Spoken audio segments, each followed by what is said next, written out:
कि ये वीडियो देखने के बाद आप इस टॉपिक को लेकर और कहीं नहीं भटक, तो वो जितना दूर चलेगा उसी के लंबाई को हम लोग दूरी बोलते हैं। इसके लिए एक दिशा चाहिए, इसके लिए कोई दिशा नहीं चाहिए। राशि का मतलब अदिश, मतलब इसमें दिशा नहीं रहेगा। मैं यहाँ से लेकर यहाँ तक चल रहा हूँ, फिर यहाँ से लेकर यहाँ तक आया, तो मैं गया और फिर आया, तो कुछ ना कुछ मैंने डिस्टेंस तय किया। कि वृत्ताकार मार्ग पर अगर कोई वस्तु चक्कर लगाता है तो भी उसका जो विस्थापन होता है वो जीरो होता है। अब सामने कुछ भी आए तोड़ ताड़ के घुस जाओ एकदम। जितना बड़ा सपना होगा उतनी बड़ी तकलीफें होंगी, और जितनी बड़ी तकलीफें होंगी उतनी बड़ी कामयाबी होगी। नमस्कार दोस्तों, मेरा नाम है चंदन केसरी और स्वागत है आप सभी का आपके अपने ही यूट्यूब चैनल परफेक्ट इंटेलिजेंस में।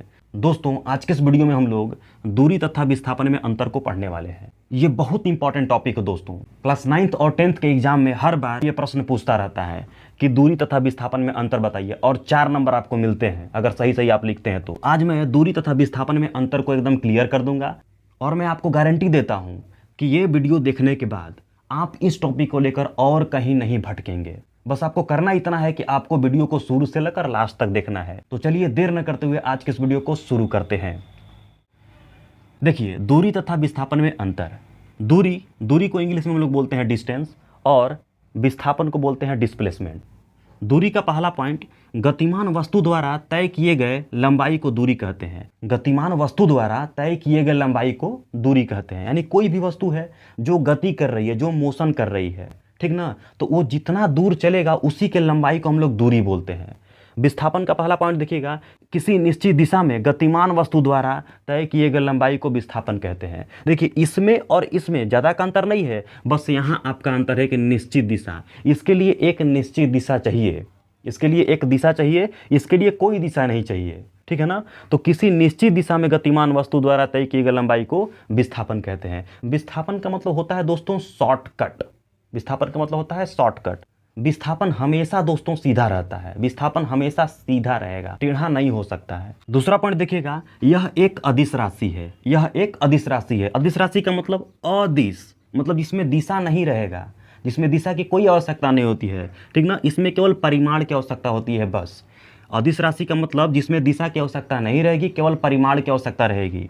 लेकिन यह एक सदिश राशि होता है। जो विस्थापन होता है यह एक सदिश राशि होता है। इसमें परिमाण के साथ साथ दिशा की भी आवश्यकता होती है, ठीक ना। इसमें दिशा चाहिए, इसमें दिशा नहीं चाहिए, क्योंकि ये अदिश राशि है और ये सदिश राशि है। दूसरा पॉइंट इसका ये हो गया। ध्यान दीजिएगा, विस्थापन हमेशा सीधा होता है, मतलब उसका दिशा चेंज नहीं होगा, लेकिन इसका दिशा चेंज हो सकता है। ट्रिक समझिएगा, अदिश का मतलब दिशा नहीं, और सदिश मतलब दिशा चाहिए।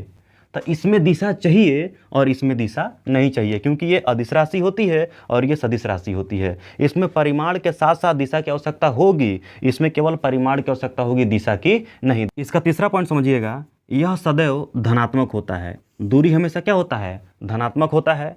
लेकिन विस्थापन धनात्मक भी हो सकता है, ऋणात्मक भी हो सकता है, और शून्य भी हो सकता है। फॉर एग्जाम्पल समझिएगा, मैं यहाँ से लेकर यहाँ तक चल रहा हूँ, फिर यहाँ से लेकर यहाँ तक आया, तो मैं गया और फिर आया, तो कुछ ना कुछ मैंने डिस्टेंस तय किया ना, तो ये हो गया दूरी। दूरी हमेशा प्लस में रहता है, यानी सदैव धनात्मक रहता है। लेकिन जो विस्थापन रहता है वो ऋणात्मक भी हो सकता है, धनात्मक भी हो सकता है, और शून्य भी हो सकता है। अब देखिए, हम वहाँ से वहाँ तक गए थे तो कुछ ना कुछ डिस्टेंस तय किए, कुछ ना कुछ दूरी तय किए, तो ये हो गया हमारा दूरी, ये हो गया हमारा दूरी। अब हम लोग विस्थापन की बात करते हैं, तो हम लोग वहाँ से गए और यहीं आ गए, यानी जहाँ थे वहीं आ गए। ये विस्थापन हमारा शून्य होगा। क्यों? क्योंकि जहाँ थे फिर हम लौटकर वहीं आ गए, ठीक है। एक एग्जाम्पल और समझिएगा कि वृत्ताकार मार्ग पर अगर कोई वस्तु चक्कर लगाता है तो भी उसका जो विस्थापन होता है वो जीरो होता है, वो शून्य हो सकता है। क्यों? क्योंकि यही ये वस्तु था, यहाँ से घूमकर यहाँ पे आ गया, ठीक है। लेकिन अगर ये दूरी की बात करेंगे तो वृत्त का परिमाप निकाल दीजिए, वही इसका हो जाएगा लंबाई, यानी इसका दूरी। तो जो विस्थापन होता है वो धनात्मक भी हो सकता है, ऋणात्मक भी हो सकता है, और शून्य भी हो सकता है। लेकिन ये जो दूरी होता है हमेशा धनात्मक में होता है। देखिए, अब इसका मात्रक क्या होता है, इसका मात्रक मीटर होता है। दूरी का मात्रक मीटर होता है और विस्थापन का मात्रक भी मीटर होता है, यानी दोनों का मात्रक सेम होता है, दोनों का मात्रक सेम होता है। देखिए 5वां नंबर, यह सीधा या तिरछा हो सकता है। यह सीधा या तिरछा हो सकता है, बट यह हमेशा सीधा होता है। हमेशा क्या होता है, सीधा होता है। यानी कि देखिए, विस्थापन आपका ऐसे चल रहा है तो ऐसे ही चलेगा, ये तिरछा नहीं मुड़ेगा, लेकिन दूरी तिरछा मुड़ सकती है। समझ रहे हैं ना। एग्जाम्पल में समझिएगा, ए से बी तक गए हम, मान लीजिए 3 किलोमीटर, फिर बी से सी तक गए हम लोग 4 किलोमीटर। ए से बी तक गए 3 किलोमीटर, बी से सी तक गए 4 किलोमीटर, तो 3 और 4 7 हो गया। दूरी कितना चले हम लोग? 7 किलोमीटर। लेकिन विस्थापन की अगर बात करेंगे तो ए से ये डायरेक्ट चला जाएगा, डायरेक्ट, यानी ये 5 किलोमीटर आएगा।